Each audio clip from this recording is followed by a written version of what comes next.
తీసుకోవాల్సిన అవసరం ఉంది. ఆ దిశలో మన కార్యాచరణ ప్రణాళిక ఉండాల్సినటువంటి అవసరం ఉంది. కాబట్టి మీ అందరినీ కోరుతా ఉన్నాను, ఈ రోజు నుంచి ఎప్పుడు ఎలక్షన్ డేట్ వస్తుందో ఆ రోజు సాయంకాలం వరకు కూడా 24 గంటలు సోషల్ మీడియాలో మనం అలర్ట్గా ఉంటూ మన మీద ఏ రకమైనటువంటి తప్పుడు ప్రచారం వచ్చినా మనం ఎదుర్కోవాల్సినటువంటి అవసరం ఉంది. ఏ రకమైనటువంటి సందేశము జాతీయ పార్టీ మనకిచ్చినా అది ప్రజల మధ్యకు తీసుకెళ్ళాలి. ముఖ్యంగా నరేంద్ర మోడీ గారి ప్రభుత్వము గత 9.5 సంవత్సరాలుగా అద్భుతమైనటువంటి పరిపాలన చేయడం జరిగింది. ఒక నీతివంతమైనటువంటి పరిపాలన, ఒక సమర్థవంతమైనటువంటి పరిపాలన, ఒక సుస్థిరమైనటువంటి ప్రభుత్వం ఈ దేశానికి మనం అందివ్వడం జరిగింది. కాబట్టి మనం అందరం కూడా ఆ దిశలో ఈరోజు తెలంగాణ రాష్ట్రానికి భారతీయ జనతా పార్టీ అనేక రకాల అభివృద్ధి కార్యక్రమాలు చేయడం జరిగింది. గత 10 సంవత్సరాలుగా 10 లక్షల కోట్ల రూపాయలు తెలంగాణ అభివృద్ధి కోసం భారతీయ జనతా పార్టీ ప్రభుత్వం తెలంగాణ కోసం ఖర్చు చేయడం జరిగింది. అది జాతీయ రహదారులు కావచ్చు, లేక సంక్షేమ కార్యక్రమాలు కావచ్చు, లేకపోతే రైల్వేల అభివృద్ధి కావచ్చు, డిఫెన్స్ సెక్టార్లో పెట్టుబడులు కావచ్చు, హెల్త్ సెక్టార్లో కావచ్చు, ఎడ్యుకేషన్ రంగంలో కావచ్చు, అనేక రంగాలలో భారతీయ జనతా పార్టీ ప్రభుత్వము, నరేంద్ర మోడీ గారి ప్రభుత్వము ఈ తెలంగాణ కోసం అన్ని రకాలుగా అండగా నిలబడింది. కాబట్టి ఈ విషయాలన్నీ కూడా మన దగ్గర డాటా మీకు ఇవ్వడం జరిగింది. ఇప్పటికే ఎప్పటికప్పుడు మీరు ప్రజల మధ్యకు సోషల్ మీడియా ద్వారా నరేంద్ర మోడీ గారి ప్రభుత్వము తెలంగాణ అభివృద్ధి కోసం చేసినటువంటి కార్యక్రమాలను ప్రజలకు వివరించాల్సిన అవసరం ఉంది. ఈ రాష్ట్రంలో మరి ఈరోజు అధికారంలో కాంగ్రెస్ పార్టీ ఉంది. టీఆర్ఎస్ పార్టీ 10 సంవత్సరాల కుటుంబ పాలన పట్ల, అవినీతి పాలన పట్ల, అహంకారపూరితమైనటువంటి పాలన పట్ల, కుటుంబ పాలన పట్ల ప్రజలు మరి గత ఎన్నికల్లో గద్దె దింపడం జరిగింది. కానీ కాంగ్రెస్ పార్టీ అధికారంలోకి వచ్చింది. మన దృష్టిలో కాంగ్రెస్ పార్టీ అయినా బీఆర్ఎస్ పార్టీ అయినా రెండు ఒకటే, దొందే. ఒక నాణానికి బొమ్మ పరుసు లాంటి పార్టీలు, ఒకే తాను ముక్కలే.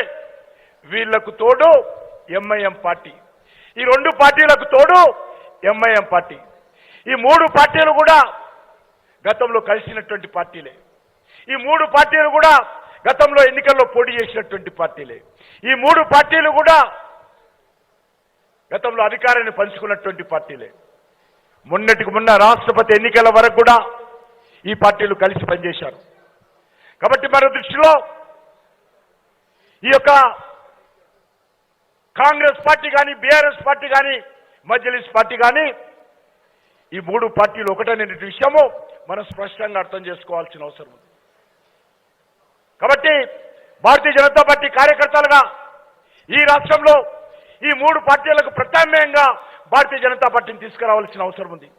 దానికోసం మనం అందరం కూడా మరి వచ్చేటువంటి పార్లమెంట్ ఎన్నికల్లో మనము ఆ దిశలో ప్రజల మద్దతు కూడగట్టాల్సినటువంటి అవసరం ఉంది.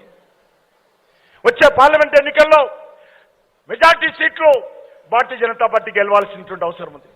ఈరోజు ఎక్కడికి వెళ్ళినా, ఏ ఊరికి వెళ్ళినా, ఏ గ్రామానికి వెళ్ళినా, ఏ ఇంటికి వెళ్ళినా, ఏ వ్యక్తిని కలిసినా ఒకటే మాట, మోడీ మోడీ మోడీ. కాబట్టి మనము వచ్చేటువంటి ఎన్నికల్లో మోడీ గారి నాయకత్వంలో తెలంగాణలో అత్యధికమైనటువంటి సీట్లు సంపాదించేటువంటి ప్రయత్నం మనం అందరం కూడా కష్టపడి ఐకమత్యంతో పనిచేయాలి. పార్టీ నిర్ణయం తీసుకుంటే ఆ నిర్ణయాన్ని కింది వరకు మరి ఓటర్లకు చేరవేసేటువంటి ప్రయత్నము మనం అందరం చేయాల్సిన అవసరం ఉంది. అది రాష్ట్ర పార్టీ నిర్ణయాలు కావచ్చు, జాతీయ పార్టీ నిర్ణయాలు కావచ్చు, నరేంద్ర మోడీ గారి యొక్క ఆదేశాలు కావచ్చు, అన్నిటిని కూడా మనము ప్రజల మధ్య తీసుకెళ్లాల్సిన అవసరం ఉంది. ఈరోజు నరేంద్ర మోడీ గారికి ప్రత్యామ్నాయంగా ఈ దేశంలో ఈరోజు ఏ రాజకీయ పార్టీ కూడా నాయకుడిని చూపించే పరిస్థితి లేదు. అది కాంగ్రెస్ పార్టీ కానీ, ఏ పార్టీ కానీ. బీఆర్ఎస్ పార్టీకి ఈ రాష్ట్రంలో పార్లమెంట్ ఎన్నికల్లో ఓటు వేస్తే అది పూర్తిగా మరి దుర్వినియోగం అవుతుంది. టీఆర్ఎస్ పార్టీ అవసరం ఈరోజు తెలంగాణకు లేదు. టీఆర్ఎస్ పార్టీ ఒక సీటు గెలిచినా తెలంగాణకు వచ్చే లాభం లేదు. టీఆర్ఎస్ పార్టీకి ఒక సీటు రాకపోయినా తెలంగాణకు వచ్చే నష్టం కూడా లేదు. కాబట్టి వచ్చే పార్లమెంట్ ఎన్నికల్లో TRS party irrelevant party. TRS party అవసరం లేదు మనకు. 10 సంవత్సరాలు భరించాం ఆ కుటుంబాన్ని. ఆ కుటుంబం యొక్క దోపిడీని తెలంగాణ ప్రజలు, తెలంగాణ సమాజం భరించింది. మళ్ళీ ఆ యొక్క పార్టీ అవసరం లేదు. కాబట్టి అదేవిధంగా కాంగ్రెస్ పార్టీ ఇది పార్టీ. ఆ రోజు కేసీఆర్ కుటుంబం దోపిడీ చేస్తే ఈరోజు రాహుల్ గాంధీ దోపిడీ చేస్తున్నాడు. వచ్చి 100 సంవత్సరాలు 15వ తేదీకి అవుతుంది.